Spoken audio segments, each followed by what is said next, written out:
Lyrical Meditation Cypher Podcast. 5, 4, 3, 2, 1. Welcome to the Lyrical Meditation Cypher Podcast. I am Toni Blackman, one of your hosts. And I'm Polaryss, your other host. This podcast was created because we each believe that hip-hop is in alignment, or at least can be, with wellness, healing, and transformation. Our co-hosting collective, though, is here and in the circle. We've got a talented circle of artists who all happen to be healers and or teachers. They're dope. Today with us, Sanchel Brown, Caryss, Blacksun, and our coach in residence, Takiyah, are in the circle. Here in this cipher, we explore universal themes and topics related to personal growth and development. Each episode begins with meditation and prayer. Then we have a cipher, of course, followed by a conversation on the theme of the week. And this week's theme is mental health, as we are in Mental Health Awareness Month. But before we get into that, we're going to send it over to our coach in residence, Takiyah, who will lead us in meditation. Fitting place to begin would be in awareness. So let's just bring some awareness to our bodies. If we could sit with our feet grounded gently on the floor, hands face up on our laps, and bring your eyes to a gentle close or a gaze that allows you just to give an internal look at your current state. Let's put our focus on our breath as we inhale and exhale. Inhale and exhale. Let's allow this breath to become effortless. And with each one, as we just breathe in a gentle breath of air and allow it to fill all of the nooks and crannies, all of the spaces that need it right now. As you find your natural rhythm of breathing, you'll notice that there are places of tension. Allow this ease of breath to naturally melt them away. Find your own rhythm, breathing in and out. In and out. Allow your shoulders to just melt down away from the ears. Relax your jaw. Relax your brow, between the eyebrows. Just let it be. And feel this peace and ease crescendoing down the body into the chest. Let your heart just settle in. Let your hips just be seated in a way that allows you to feel like you're floating. Such ease in all that you are right now. Breathing in and out. Release the tension in your hands. Allow your fingers to just be.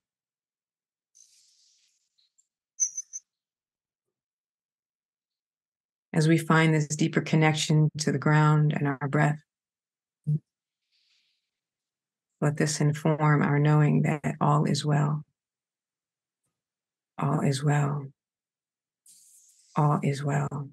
Let's take 3 final breaths together with ease. Breathing in and out. In and out. In and out.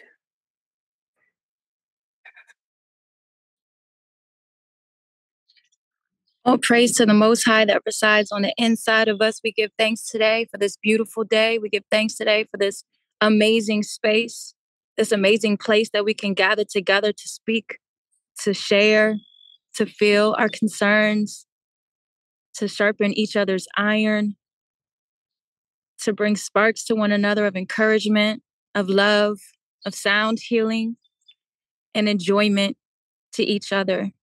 We give thanks for this love that is shared in this space, the healing that takes place in this space. And we give thanks that this day, in this moment, will affect the hearts of many others.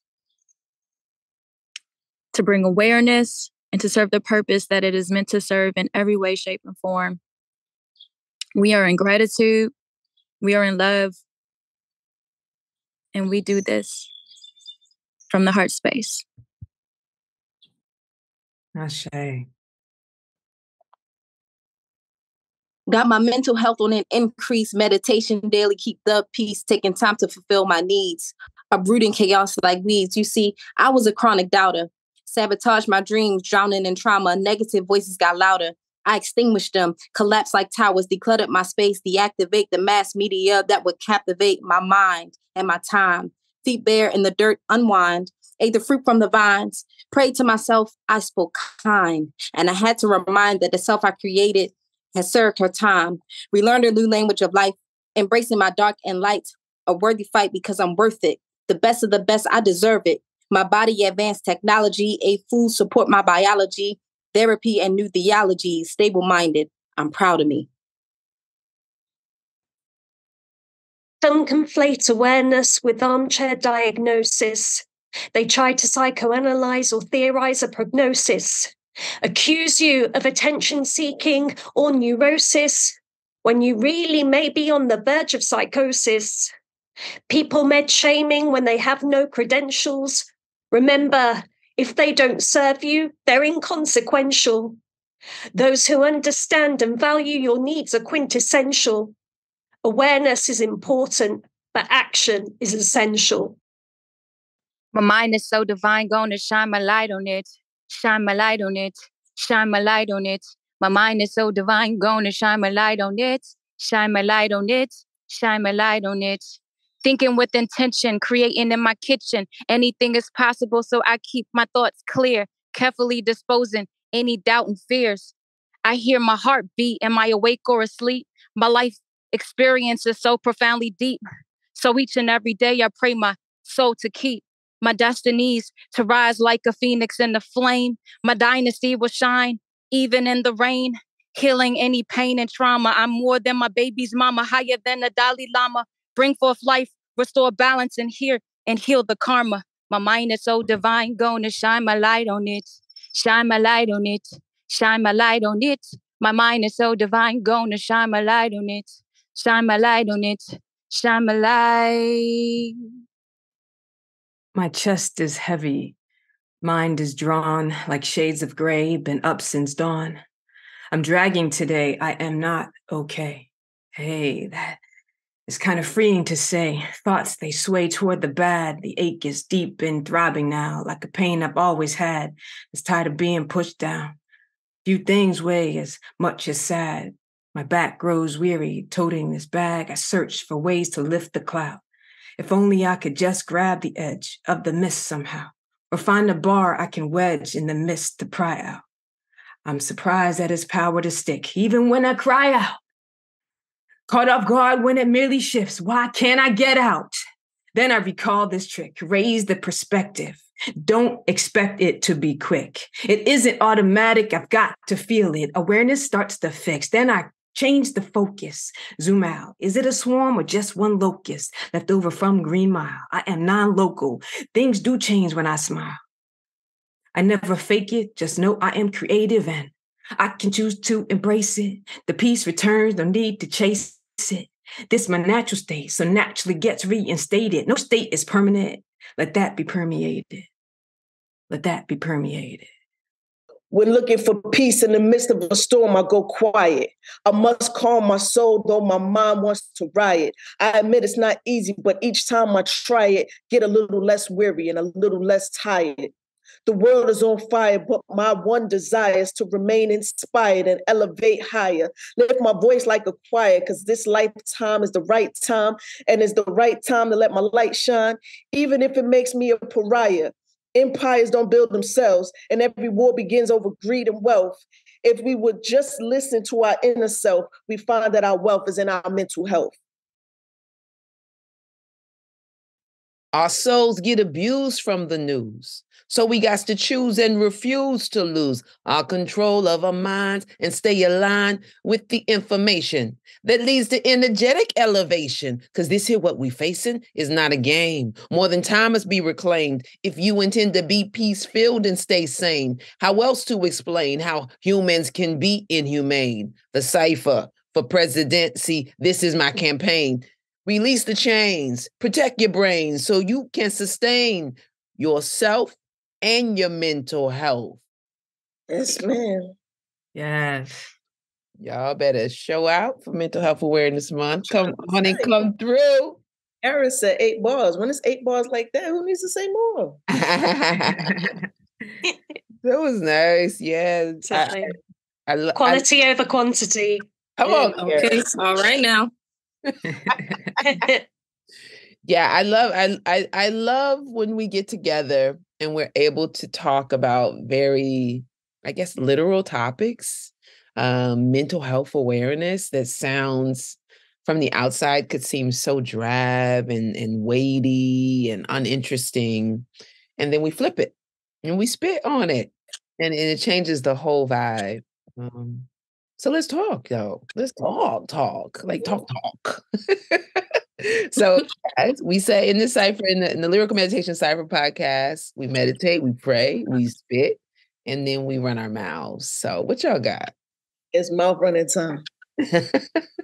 So people, when we started talking about this particular topic, one thing that came to mind is some folks are prone or predisposed to some mental health issues just from chemical imbalances and different things, family, that sort of thing. But what hit me most is trauma and how it can open you up to even more, to being more predisposed or more vulnerable, I should say, to mental health issues, and how addressing that trauma could significantly reduce some of what you deal with as far as mental health is concerned. And that's really why, I believe that the revolution will not be televised. It is going to be personal evolution that changes the world. It's our obligation to ourselves to bring ourselves back into our divine-minded state and recognize and acknowledge that we're powerful and we're also human beings at the same time. One is not less than the other, but is meant to be a complementary combination of divinity. That's what it is. And so, we have everyone has trauma. And I think it's more common than we know because just the being born is traumatic, and trying to adjust to not being safe in the womb and then coming out and being in this family who has their own way of orienting to the world that's been passed down to them from generation to generation. All the trauma that was meant to be that has become a survival technique for your family is now ingrained in your genes. And that's that's the thing that you can't even control, right? That's already there before you even have personal experience. So, it's a well and intentional practice to step on the path of really remembering the truth of who we are. Right. Absolutely. And I feel that self-awareness is a superpower. To piggyback off of that, being able to be aware enough of the traumas that you hold in your body and the things that you've gone through and how they shape you, it takes a certain amount of awareness. And for me, I like to experience these things through my body, really tapping into my body and checking in, because I believe the body is a very superior technology, even more superior than the technology that we use day to day. And it always tells us when something is wrong. And in that way, when we can find out what our issues are, then we can find out what the solutions are. So one of the ways that I like to really tap into awareness is really tapping into movement, daily movement, and checking in with my body to see where things may have been held for a long time and working through those things. So yes, I do agree. Self-awareness and being able to know yourself and know where your meter is in terms of trauma and how you're holding it and how you're moving through it. That's so real. And I want to say Sanchel is a fantastic dancer and a fabulous instructor for you listeners who don't know all of us yet. So she knows about the body and the movement. Caryss, I'm sorry. I hope I didn't interrupt you. Oh, no, that's fine. I never know when to come in. I was just going to say, kind of following on from what Sanchel said about trauma. I've been studying trauma-informed therapy as kind of pre-reading. I'm about to start grad school in September doing a Master's of Science in Creative Arts and Mental Health. And so one of the core texts that I have to study as part of my course is called The Body Keeps the Score. And it's about how trauma can manifest itself. Well, it's about many things, but one of the things it deals with is how trauma can manifest itself physically in the body, and how a lot of physical health issues do stem from trauma. And talk therapy is something that I have gone through personally. And whilst that's a really great tool for dealing with trauma, like with a lot of things, things get better before it gets worse. So during talk therapy, one of the issues about dealing with trauma is that you almost have to relive it because you have to talk about it. So it brings all the pain to the surface. And I think for me, one big issue, because therapy isn't always accessible to everybody. And so when I was going through a period where I wasn't able to afford therapy and I wasn't able to access it, I'd find myself oversharing and trauma dumping on other people. And it got to a point where that was being unhealthy for me and for those around me. And so I had to take a step back. And whilst I think it's really important to surround yourself with other people who are empathetic, I've been on both sides of the equation. So I've been in a position where people have been trauma dumping on me and it's brought me down. And so I've had to kind of take a step back and look at myself and think, you know, are there other ways that I can deal with my trauma if I can't have access to therapy, which is a major reason why I've decided to go into arts therapy, because I find the arts and being expressive extremely therapeutic.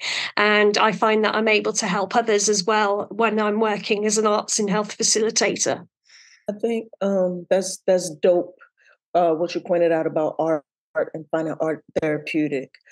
Similar to what Sanchel was saying regarding like dance and movement and how that brings her personal joy and also helps her remove trauma from her body. What's important for us all to consider is part of trauma and depression and anxiety and just a slew of other mental health issues is constantly reminding yourself what's wrong with you. And if we start considering all the ways in which things are right with us, things are right around us, the way that we interact with other people in other spaces that cause things to become fixed or not wrong, I guess, I don't know. But then you are what you consume. And so if you continue to consume all of what's wrong with you, then you will continue to manifest more things that you feel are wrong. And if you start slowly focusing in on what's right and finding ways like, art and dance, and whatever it is that brings you just a modicum of joy in that moment, and you focus in hard enough on that, that's what will grow.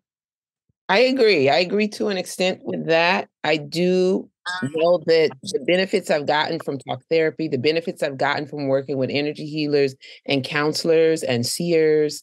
I worked with a master hypnotherapist who was also a psychologist for at least a decade of my life. And what I was able to do in those sessions was identify, diagnose, figure out what was the root cause of this. And it allowed me to be able to address it. And one of the prescriptions my spiritual mentor, mental health mentor gave me was dance. And so through being able to identify my personality type, my issues and my trauma, he told me, sex won't do it for you. Exercise won't do it for you. You need to dance to drums and jump up and down. And so he was able to, but we got to that space talking about my whole life. And we did have to go back to that, to a few moments in hypnotherapy where I had to like see the moment. And some of it was stuff I didn't even know happened until in that moment. And this is the value of it. And too often we want to get over stuff. You got to go through it sometime to get over it. And it's unfortunate, the pain, but that's like human life. That's a part of our existence. I think, though, the important thing to remember is that if you I love what everyone was saying. I also believe that that what you just said, Toni, is really important. Like, you can go into it, touch on it enough to loosen the soil around the roots so you can pull it out, but you can't stay there. And that's why long-term talk therapy is a tool, but not the answer. Because you can spin the story around and around and around and keep talking about it forever. There is literally no way for you to identify the root cause of every trauma that you've ever experienced, because so much of it was pre-verbal. It was before we could even express. And so, and not just some of the trauma that shows up in our bodies, all of it does. Everything you experienced internally that does not get expressed will become and manifest physically. And so all pain has a mental and emotional root. All pain. I love that you said that, because you brought up something that I really think is important, especially for us in the West, is that talk therapy is not the only way. It is just one way. And there are other forms of therapy like movement therapy. I had a friend who would call long walks in nature forest therapy or nature therapy, being able to reconnect to nature and use that as a way to kind of cleanse your energy and to reground yourself, because a lot of times it's our mental health chaos or confusion, things that can happen in our mind, is because we're disconnected from the earth. We're not even tapped in to the natural rhythm of life. We're in these crazy jobs. We're in these crazy time configurations. We're not breathing deeply. We're not really connecting on a holistic standpoint. So yes, I really love the fact that you all brought up the holistic aspect of healing your traumas and moving through them and finding ways to maintain your happiness. Yeah. And I think it's important to remember as well that we're all individual and our needs are all individual. So no one type of therapy is going to work for everyone. For example, I tried CBT, cognitive behavioral therapy, and I actually found it harmful for me, detrimental, not just the therapy itself, but I think the therapist, she kind of treated it as a one-size-fits-all solution. So she'd set me all these tasks that I would struggle to keep up with because of my neurodivergence. And I feel like it's almost trying to find neurotypical solutions to a neurodivergent issue. And she just couldn't empathize, and she would get frustrated with me, and so I'd come off it was done by phone because it was during lockdown. But after about 3 sessions, I had to request to be discharged because it really wasn't going anywhere and it was just kind of building up. But then I found that I think for me, a combination of different things help. In the past, I have found that a combination of therapy and medication has helped. I'm not currently on medication, but I mentioned it in my rhyme. I do feel like there's a lot of shaming towards medication. Some people say, oh, you don't need medication. You should meditate. Don't medicate. And I feel like medication it doesn't help some people, and it is a tool, not a solution. But I feel that we need to destigmatize medication if it works for people, because it definitely worked for me. And whilst I'm not on it at the moment, that's not to say that I will not need it in the future. And at one point, I actually stopped taking it out of being shamed, because people around me were saying, oh, you don't need to take meds, you don't need them. And I actually listened to them. And that was one of the worst things that I could have done for myself at that time. Yeah, I know many people, a nephew, a great cousin, an uncle who had mental health issues. And because there was no medication involved, suffered dearly, suffered greatly. And my nephew's suffering a great deal right now in this moment because he's not on medication. Yeah. And it's a challenge. Now, my body type, I can't do no more medication. I was given so much medication growing up. I'm afraid of a pill. So I'm just glad that dance is my medicine. I'm glad that walking on the beach and putting my feet in the ocean is medication to me is medicinal. And also for me, fasting clears it, changes so much for me. Fasting and sweating in a hot room changes my life every single time. And so I'm glad that I'm aware of that and that I know my body and I know what I need, because my stress melts after some hot yoga and a week-long fast. And you know what else, Toni? You're also a creative. And that, I think, is what's missing from the process. So many people, you're either living in a creative structure or a problem-solving structure. Like you were saying, Polaryss, about where your focus is, you create more of what you focus on. So we're either thinking something's wrong with us and trying to find a solution to fix that thing, or we're creating a life we love and allowing the kind of trauma, the resistance that's created by our subconscious to come up on the path to something that we're creating in our life.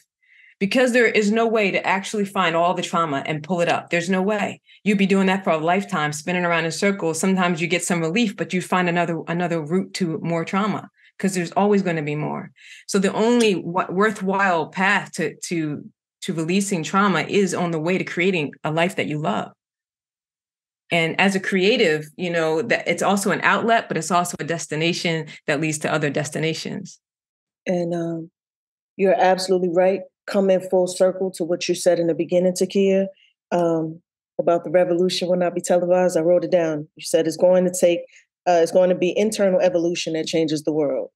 And also that self-awareness that both you and Caryss and Toni and Sanchel brought up is there is no one-size-fits-all solution.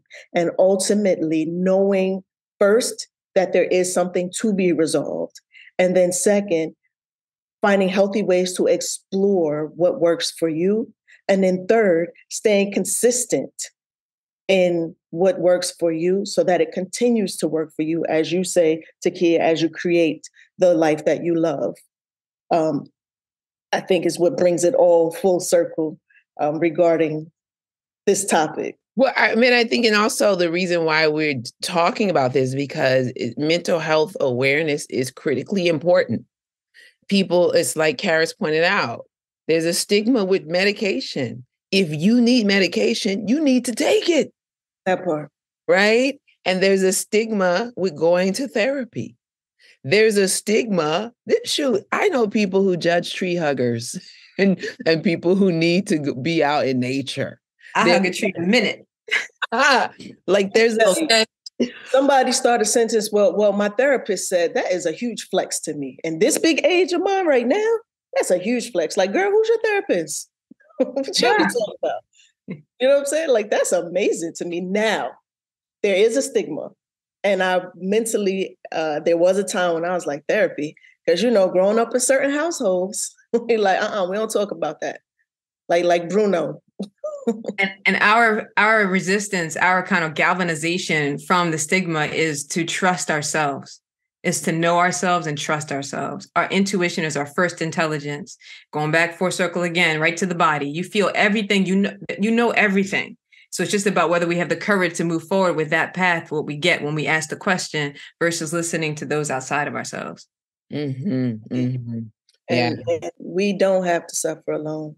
Mm-hmm. That's the takeaway. Like even in this space, being able to verbalize that we all suffer from whatever, that we are taking the time out to be able to explore what we're dealing with, trauma-based and otherwise, and then press forward to some sort of a healing and some sort of solution. We don't have to do that by ourselves. Find a circle. Find a space, find some people that you trust, find a safe space, find a dance studio, find a recording studio, find an art studio, whatever it is that is your release, but don't do it by yourself. You don't have to. You can be happy and be doing the work. Be happy, do the work. A friend recently, and it kind of was a little side joke of like, wow, I wonder if, because, you know, you can create a profession around anything. So there's actually this thing called tickle therapy. And I thought that was really interesting because it's like, you're going to release that which you don't want to release because like you're being tickled and you know how that is. You're like, stop, don't do that. And so my daughters and I started practicing this to help just like lighten our bodies and release things that we aren't aware of that's there. So I was going to share that. That would be hell to me, because I'm one of those rare people who actually finds tickling painful. It physically hurts me. So if somebody tickled me, I'd be like, that's my idea of torture, not therapy. But I have witnessed something called laughter yoga, which kind of follows a similar principle. They teach you laughing techniques as a way of, releasing your emotions, and it's actually great fun. Well, we all know one other form of therapy, which is the cypher. And when you freestyle in a cypher in community and get open, you give and exchange energy, information, and ideas. And you vibe with other people who may be coming with energy that's on a higher vibration than yours at the moment. And you all end up rising and elevating together. And to get open, you have to be centered. And I think that's why the Lyrical Meditation Cypher Podcast is so important, because we are all cypher evangelists. We are advocates for creativity. And we're going to push you to speak up. And I think that's one of the best things we can do to promote mental health awareness. It's to speak up, share our personal stories, but also fight for the rights of others and for our children and for the future. And I'm glad that we are at the table, because everything we do, really, y'all, at the end of the day, goes back to mental health. I mean, yeah, right? Truth. Yep.